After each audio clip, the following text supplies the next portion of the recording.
मैं हूं आपके साथ सुकन्या सिंह। पिछले कुछ दिनों में हमने देखा कि बिहार में लोकसभा चुनाव के नतीजों को लेकर कुछ सर्वे ग्रुप ने अपने सर्वे किए और अगर चुनाव से पहले रिजल्ट को लेकर इन सर्वे के आंकड़ों को माने तो बिहार में बीजेपी को बड़ा नुकसान 2024 के लोकसभा चुनाव में होगा और इन सर्वे रिपोर्ट का साइड इफेक्ट बीजेपी पर साफ साफ दिखाई दे रहा है और बीजेपी हरकत में है। एक दौर था जब अमित शाह बिहार आते थे और कहते थे कि नीतीश कुमार के लिए बीजेपी का दरवाजा बंद है, लेकिन अब बीजेपी नेतागण स्वैग से नीतीश का स्वागत करने के लिए तैयार खड़े दिख रहे हैं। और सिर्फ इतना ही नहीं, नीतीश कुमार को गोवा के गवर्नर का पद भी ऑफर कर रहे हैं और नीतीश कुमार को सुझाव दे रहे हैं कि नीतीश कुमार को नरेंद्र मोदी से बात करना चाहिए और गोवा के गवर्नर का पद ले लेना चाहिए। जरा हरी सहनी और नीरज बबलू का ये बयान सुनिए। नीतीश कुमार आते हैं तो उनका स्वागत होगा।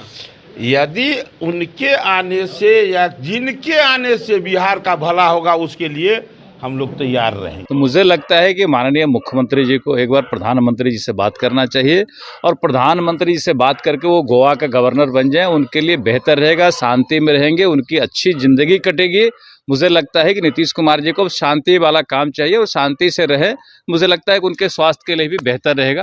नीतीश कुमार जी को ये प्रयास करना चाहिए। तो देखा आपने किस तरीके से नीतीश को लुभाने के लिए बीजेपी यहाँ पर नए नए पदों का आश्वासन नीतीश को दे रही है और कह रही है कि क्योंकि उनकी उम्र बढ़ गई है और ऐसी परिस्थिति में उनको शांति वाला पद चाहिए जहां वो शांति से काम कर सके और इसलिए गोवा के गवर्नर का पद देने को भी बीजेपी तैयार दिख रही है। बता दें कि 2024 में लोकसभा का चुनाव होना है। बिहार में 40 लोकसभा की सीट है और नीतीश के महागठबंधन या इंडिया अलायंस के पाले में जाने की वजह से एनडीए बिहार में असहज और इनसिक्योर महसूस कर रही है। डर सता रहा है बीजेपी को कि कहीं नीतीश के गैर मौजूदगी का बड़ा नुकसान बिहार में होने वाले लोकसभा चुनाव में न हो जाए। 2019 में बीजेपी को जहां नीतीश के साथ के बाद 39 सीट 40 में से मिल गई थी, वहीं अब जो सी वोटर का सर्वे आया है उसमें 16 से 18 सीट पर सिमटती हुई एनडीए दिखाई दे रही है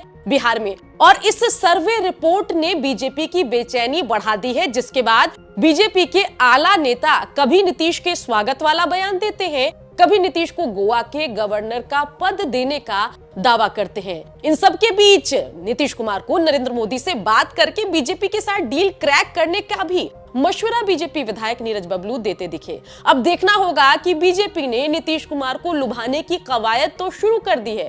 क्या नीतीश वाकई पलटी मारेंगे? बता दें कि इंडिया गठबंधन की नींव तो नीतीश कुमार ने रख दी, लेकिन नीतीश कुमार को कोई बड़ी भूमिका विपक्षी गठबंधन में मिलती नहीं दिख रही है। और जब चौथी बैठक दिल्ली में हुई तब ममता बनर्जी ने मल्लिकार्जुन खड़गे का नाम कन्वीनर के रूप में प्रस्ताव किया और इसके बाद नीतीश असहज हो गए और माना जा रहा है कि नीतीश इंडिया गठबंधन में बड़ी जिम्मेदारी, बड़ा पद नहीं मिलने की वजह से थोड़े नाराज भी चल रहे हैं। अब देखना होगा कि बीजेपी की तरफ से नीतीश को लुभाने की कवायद शुरू हुई है।